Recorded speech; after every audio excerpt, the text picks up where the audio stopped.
أهلا بيكم في حلقة جديدة من لسه بتنفس.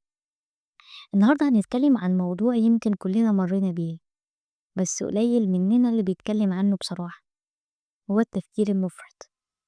عارفين الإحساس ده لما دماغك ما تبقاش عايزة تهدى، ولما أي حاجة بسيطة تحصل وتلاقي نفسك بالليل بتراجع كل الكلام اللي اتقال، كل موقف وكل فكرة وكأنها فيلم مستمر.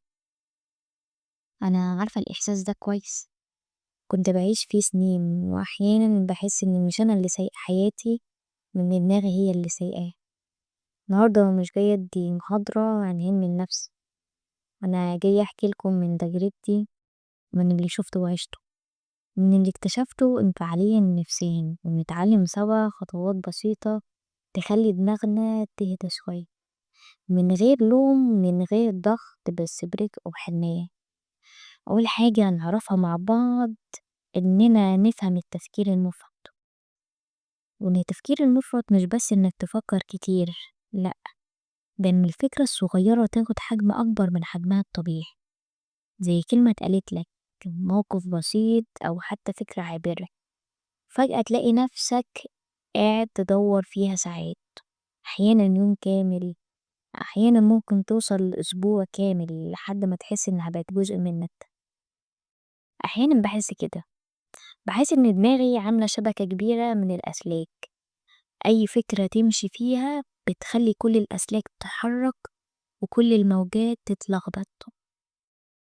الإحساس ده بيخليك مش عايش اللحظة، ساعات بتحس إنك مش موجود، يا إما عايش في الماضي أو يا إما خايف من المستقبل.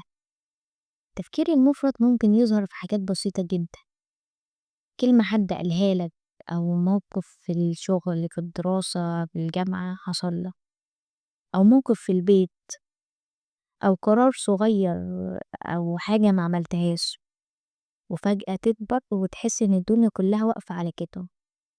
بس لازم نفهم حاجة مهمة جدا، إن دماغنا مش عدوتنا، وإنها بتحاول تحمينا، بس ساعات الطريقة اللي بتشتغل بيها مش بتريحك، زي منبه صوته عالي طول اليوم، المفروض ينبهك في وقت الخطر، لكن لو طول اليوم بيرن هيخنقك. تعالوا احكي لكم موقف من تجربتي الشخصية.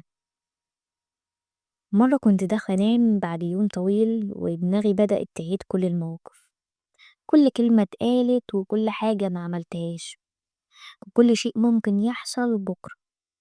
حسيت إني خلاص مش هقدر أهدى ومش هقدر أنام، مش عارفة أعمل أي حاجة. وقتها جربت حاجة بسيطة، جبت ورقة وقلم وكتبت كل اللي في دماغي، من غير ترتيب، من غير فلترة. لما خلصت ورقتي بقت مليانة، بس إحساسي خف، حسيت كأني فضيت صندوق مليان ضغط جوايا. بدأت أفهم إن التفكير المفرط هو مش عيب، ده جزء من طبيعتنا، بس محتاجين نعرف نتعامل معاه. مرة تانية لما كنت شغالة على مشروع مهم، كانت كل فكرة صغيرة كانت تكبر جوا دماغي، والاقي نفسي أسهر ليل ونهار أفكر في سيناريوهات كتير، لحد ما اتعلمت إني أخصص وقت معين يوميا للتفكير في المشاكل، والوقت اللي بره التفكير أعيش اللحظة، مش أفكر في اللي ممكن يحصل. تعالوا معانا نعرف خطوات بسيطة وصغيرة تساعدنا عن إننا نفصل دماغنا شوية من التفكير. أول حاجة، ودي بالنسبة لي مفيدة جدا، وهي الكتابة التفريغية. أي فكرة مزعجة أكتبها على ورقة، مش لازم بطريقة أدبية، مجرد كتابة صريحة. الفكرة بتنقل العبء من دماغك للورقة، والتجربة دي غيرت حياتي فعلا. كل مرة أكتب فيها بحس إني أخدت خطوة في الحرية. كمان كنت بعمل حاجة مميزة، كنت بعمل وقت للقلق. هي عادة غريبة للبعض، بس هي مفيدة جدا. كنت بحدد نص ساعة في اليوم، وإن أي فكرة تيجي طول اليوم أقف لها وأقول لها استني للساعة كذا، عشان يكون ده وقت القلق. المفاجأة إن نص الأفكار بتختفي لوحدها قبل ما يجي وقتها أصلا. بعدين في حاجة اسمها العودة للحاضر. بحيث التفكير المفرط أكتر حاجة تنقذك هي اللحظة. مرة كنت ماشية في الشارع ودماغي تايهة، ركزت في صوت خطواتي وفي الهوا اللي جوه رئتي، حسيت بالهدوء. أي حاجة تقدر تركز فيها دماغك على اللحظة، شاي، موسيقى، شمس على وشك، أو مشوار قصير، كل ده بيرجعك لنفسك. بعدين كنت بخصص حاجة اسمها النوم الآمن. قبل النوم دماغنا بتحب تعيد وتزيد.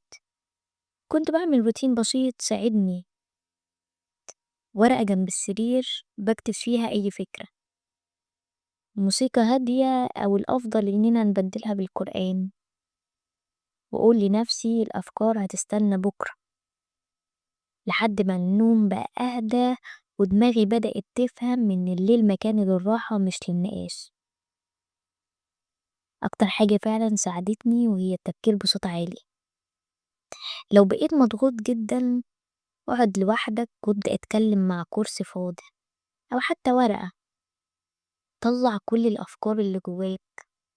التمرين ده بيخفف الضغط وبيخليك تشوف أفكارك من بعيد مش من جوه دماغك. آخر حاجة معايا كنت بعملها اسمها إعادة إرجاع الأمور لحجمها الطبيعي. دماغنا بتحب تكبر أي حاجة، كل كلمة أو كل موقف. العادة الجديدة لما فكرة تكبر أسأل نفسي هل الموضوع ده يستاهل كل الدوشة دي؟ بعد أسبوع هيفرق، و90% من الوقت كانت الإجابة لأ. عايزة أقول لكم حاجة مهمة جدا، إن التفكير المفرط مش ضعف، مش دليل إنك غلطان، هو بس علامة إن دماغك نشيطة زيادة عن اللزوم وعايزة حد يواجهها. كل واحد فينا يقدر يتعلم يسيطر على أفكاره، مش لازم تتخلص منها نهائي، بس ممكن تهديها، تخليها خفيفة وتخلي قلبك يتهمي. افتكروا دايما إن الأفكار ضيوف، في ضيف مرحب بيه وفي ضيف نقوله مع السلامة. أنا لسه بتعلم ولسه عندي ليالي دماغي فيها بتلف كتير، بس بقيت أعرف إزاي أتعاد. وطول ما احنا لسه بنتنفس عندنا فرصة نعيش أخف ونهدى شوية. مع السلامة.